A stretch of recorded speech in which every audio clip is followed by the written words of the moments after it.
Greetings, owners of fine luxury digital rectangles. Well, that's what we're going to talk about today. We're going to talk about an idea I have for some new luxury digital rectangles. These cards I am calling Mythic Cards. So there's been a lot of talk about how certain cards and certain sets have been massively overprinted, and this is a way to kind of cure that issue. Also a way to cure the issue that people have had of saying, well, I'm spending all this money, or I've spent all this money on like Chaos Legion and older sets. They're rotating out of modern. I don't want to keep spending money on cards that are going to rotate out in a couple of years. Hopefully this will help. So here's my idea. So we have Mythic Cards. So what is this? It's a unique set of cards. You can only create these by burning cards, DEC, vouchers, and SPS. Now, just to say up front, these are going to be expensive and difficult to level. This is not meant to be done in a day. Higher rarity mythic cards are only available by burning lower rarity ones. So think of these kind of like gladiator cards where, they're difficult to get. You can only get them in packs that you can buy using merits. You can only get merits for the most part in guild brawls. So these are going to be difficult to level, but they're going to be definitely worth it, and you guys are going to want them. Everybody's going to want to craft these cards, and they're going to want to craft as many as they can, as quickly as they can. So before we get to all the good stuff, let's start at the beginning. So what are these cards? How is this going to work? How many cards are there going to be? What's my idea for all that? So I'm thinking there's going to be 56 cards in this set. There's going to be 14 of each rarity. So you're going to have 14 commons, 14 rares, epics, and legendaries. There's going to be 2 from each splinter, including neutral and dragon. And to start, you can only craft common mythic cards. So you're not going to be able to just right away go ahead and craft legendary cards. This is going to be a very involved process, and this is going to take a lot of time, but it's one of those things where you're going to look forward to forging every day and crafting new cards. Okay, so just like normal cards, when you open a pack, you have like that 2% chance of a gold foil. It's going to be the same here. Whenever you forge one of these mythic cards, you're going to have a 2% chance of it becoming a gold card. This can be increased by 2% for as many potions as you want to spend. So if you want to spend 1 alchemy potion, that would take it to 4%. If you want to spend 2 alchemy potions, that'll take it to 6. So you can go up to 49. If you want to spend 49 alchemy potions to have a 100% chance guaranteed, and you've got thousands of alchemy potions and you really don't care about them, go ahead and spend your alchemy potions and you're going to get, as high a percentage chance as you want, up to 100%, that card is going to be gold. There's also going to be a 2% chance that when you craft one of these mythic cards, it's not only the same rarity, but you could get a card that's 1 rarity higher. So right now, if you're going to craft, let's say, a common mythic card and you're burning common cards, there's a 2% chance that that card ends up actually being rare, not a common, which is, a bonus. For every alchemy or legendary potion that you spend, it'll give you an additional 2% chance that that is a higher rarity card. Now, this can be very important when you get to the more expensive cards like epics and legendaries. If you can guarantee that instead of crafting an epic card, you're guaranteed that it's going to be a legendary, you're really going to want to spend those potions. So this is an option I think is good for a lot of players that have tons of potions they want to spend to get, either those gold foil versions or the higher rarity mythic cards. Okay, so what are the costs? So for a common mythic card, it's going to cost you basically 100 power worth of cards. Now what that means is most common cards cost or have a power cost of 5.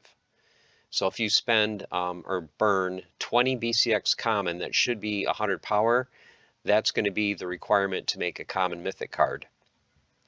Or most rares are 20 power. So if you spend 5 BCX worth of rares, that also would count as 100 power, or 1 BCX of an epic. So as long as you meet the requirements of burning 100 power worth of cards, you spend 25 DEC, 1 voucher, and burn 5 SPS, you're going to create a common mythic card. Now the question you may have is, well, what if I have, a higher level card or a legendary card or something like that? Well, Any cards that you burn that are over 100 power, you can create multiple copies. There is only going to be one slot available to burn the card. So if you want to try for multiple copies, you have to combine them into one. So it's not like you can have 21 BCX Venari Heapsmiths that you want to burn. You're going to have to combine them to 20. You'll put them in the slot on the screen where you are going to burn the card, and that's how it's going to work. If you have like a legendary card, let's say the legendary card is 500 power, you could try to make 5 copies of that card. Since you're contributing 500 power, you would just have to multiply all the other costs by 5. So I give a couple examples here. So if you wanted to burn 20 BCX of a common, you spend your 25 DEC, you spend your voucher and your 5 SPS, and you also throw in 49 alchemy and 49 legendary, you're guaranteed it's going to be gold, and you're guaranteed it's going to be a rare. So that is an option as well. If you have a max level card like a level 10 Venari Heapsmith that's 400 BCX, you can choose to spend an additional 475 DEC, 19 vouchers, and 95 SPS. And instead of creating one mythic card, you're going to create 20. So this is a good way if you've got like a ton of maxed out old reward cards. You're not going to be creating one mythic common card at a time. You could be creating 20 at a time. And you're going to need a ton of these things, as you will see, because it's only going to be possible to create the higher rarities by burning the lower rarity cards. So the question that you're going to have is, do I want to max out my commons? And then once I get my commons maxed, do I want to burn some of them for the rares? Or, you know, you're going to have decisions to make along the way. But that's going to be part of the fun as well. Okay, so these mythic cards cannot be burnt for anything other than forging new mythic cards. So you can't burn these for DEC, so there's going to be no DEC inflation. You can't burn them for glint or merits. These are only going to be used for crafting new cards. So don't have to worry about DEC or glint or merit inflation. Now, to create rare mythic cards, which is of course the next rarity, you've got to burn 4 common mythic cards. I originally called them mystics, so that's why I have mystic there. So for your rares, rares are going to cost 400 total power, which would be 4 common mythic cards. So to craft a rare mythic, you're going to need those 4 common cards, 100 DEC, 4 vouchers, and 20 SPS. You can also, like I said, if you want to add alchemy and legendary potions as well, you could try to turn that gold, or you could try to craft that into a higher rare, which would become an epic. That is your choice. Epics, you can either burn 5 rare mythic cards or 20 common mythic cards. You also have to spend 500 DEC, 20 vouchers, 100 SPS, and you will create an epic. For legendaries, you can either burn 10 epic cards, 25 rares, or 100 commons, 2500 DEC, 100 vouchers, and 500 SPS to get a legendary. All these that you are crafting are going to be 1 BCX cards. And these are going to be the same as it is now. So if you want to get a maxed common mythic card, it's going to take 400 BCX. So as you can see, it's going to take a lot of burning of a lot of older cards to get any of these max level. But that's part of the fun, and that's part of the challenge, is, you know, getting rid of a lot of those cards, extra DEC, and getting some voucher burns in there and SPS burning as well to help push that SPS price up. Okay, I was thinking of implementing to a limit on how many forging attempts you can do per 24 hours. One of the things I was thinking of is people would say, well, whales, you know, that have all these extra cards or bot accounts, you know, they would, you know, burn all their cards right away and max these things out, you know, within a day or two. So I want to set kind of a forging attempt limit that you can do every 24 hours, you know, kind of like energy in a way. So I was thinking, you know, should it be 2, 5, 10?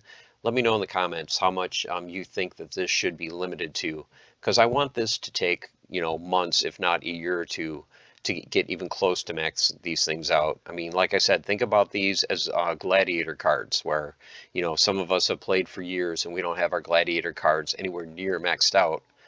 But they are still very useful, you know, even at lower levels. I mean, think of Katrelba, think of Captain Katie, those type of cards that, people can play even though they're not max level, and they're very, very powerful.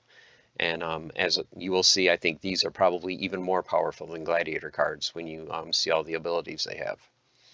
Okay, so how are these cards unique? Well, the number one thing is these cards will always be modern legal.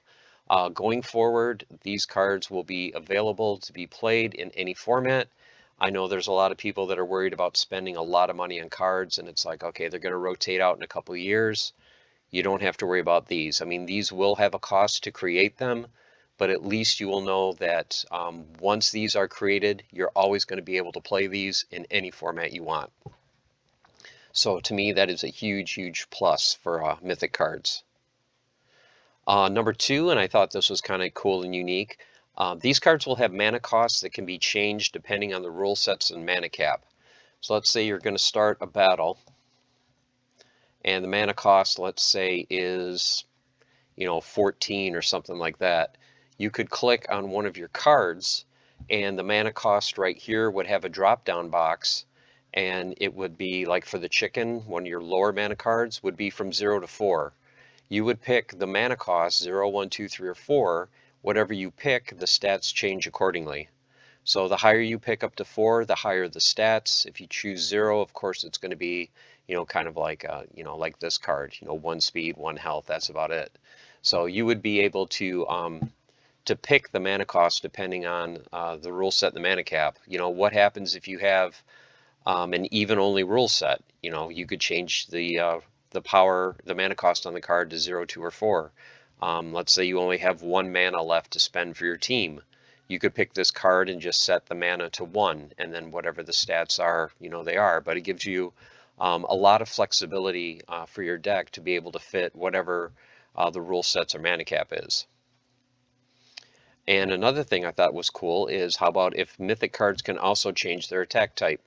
So let's say you are in melee only rule set. You could set it to melee attack, or magic only. You set it to magic damage. So these cards would have basically the exact same stats. The only thing that would be changed would be the mana or the attack type. Number 4, how about if these cards have abilities that you choose? So let's say like Mushroom Seer, for example, has silence. Well, what if you're playing in a rule set where it's melee only? Silence doesn't do you any good at all. So how about you change this to Demoralize, and all of a sudden all of his melee attacks are down 1. Or if you are in archery only rule set, you could set this to maybe Return Fire. So now all of his units are going to take damage when they hit you, and they have to use ranged. So I thought that was another cool thing that you could do as well. Not every ability will be available for every rarity card. What I was thinking of is maybe the common cards could only have some of your basic abilities, like shield, things like that. When you get to rare, maybe now you start getting into, like the Return Fire or Demoralize, that type of thing. And then once you get to legendary, maybe there would be abilities like Bloodlust or something like that. So it's not that you're going to be able to pick every ability, but you're going to have a choice of several abilities. So that's going to make these cards very, very flexible. Like I said, what if it's an Earthquake rule set? Pick Flying. Poison rule set, pick Immunity. So it gives you just such huge flexibility for your cards. And then depending on the level of the card is how many abilities that you'll get to pick for these cards. So for your commons, for every card right away, you'll have at least 1 ability slot to pick an ability for your card. And once you set it, it'll stay that way until you change it again. So you're not going to have to change it every battle. So let's say you have a level 1 common, and it's like your tank, so you just set it to shield. And, its ability will stay shield. But let's say you you go to a battle and you're an Earthquake rule set, and it's like, okay, well, I don't want shield, I want flying. You'll be able to change it, during the battle. So as your cards level up, they will gain additional ability slots. As you can see, commons would go up to 3, rares and epics would go up to 4, and then legendaries would go up to 5. Okay, another bonus for forging these cards, you get to pick the splinter you want. No more RNG, and we know RNG means really not good. How many times do you guys go to the store like I do? You go to the shop, and you buy your rarity draws. Like for me, I do the gold foil commons. For Gedfer, I have 2 cards that I need. So the problem is for like my Rebellion reward cards, if you go to gold and you go to common, okay, I've got 10 of the 12. So how many gold common draws am I going to have to buy to get those last 2? Well, with this, you can pick the splinter you want. So as you're forging the card, you get to pick the splinter of card that you want. So let's say you want, man, I really want a fire card. You know, shout out to Bolts. You know, he loves fire. So he could go ahead and when he's burning his card, DEC and vouchers and all that, he's like, okay, I want to pick a fire card. So he's going to know he's going to get a fire splinter card. And then let's say you created, you're burning like a 400 BCX common and you're going to get 20 mythic commons. Do you want them all the same? Do you want one of each? Do you want random? You know, you'll have like a little tab on the side where you can pick what you want. So if you're just trying to level one card and you want to max it out right away, you could pick, hey, I want 20 all the same fire and go for it that way. So that's another bonus, I think, for these mythic cards. Another good thing is I say, you know, give them like a 20% glint bonus, which would be comparable to if you had a gold promo card. Next, I think the mythic cards, if you decide that you want to put these on land, you don't want to use them in ranked, they would have the same production points as Chaos Legion cards, but they would also give you a 5% land production boost. So it's kind of like they would be like a mini totem on top of having the same production points as Chaos Legion. And then another thing I thought for mythic cards is if you have more than one on your team during a battle, maybe they could buff each other. Maybe they add damage to each other. Maybe at the end of the battle you will get increased glint for using more than one mythic card, or maybe they share abilities. So let's say one of your mythic cards has shield, the other one has life leech. If you have them both in the same battle, they'll both have each ability. So what do you guys think of these new cards? Would this be something that you would spend the cards, DEC, vouchers, and SPS to forge them? How awesome would it be to have cards that are modern playable forever? And how awesome would it be to have cards where you get to pick the mana costs, you get to pick the attack types and the abilities every battle? How soon do you want these cards? Okay, if you have any suggestions, any changes, any improvements, any feedback at all, let me know in the comments. Can't wait to hear what you guys think of the idea and what kind of suggestions that you have. So I'm going to put this in Discord, so hopefully some people can check this out and I can get some feedback right away. Stay tuned for the Market Watch tomorrow, so I'll be uploading that sometime Sunday. And as always, stay the course, keep on forging, have fun, and I'll see you soon. Take care.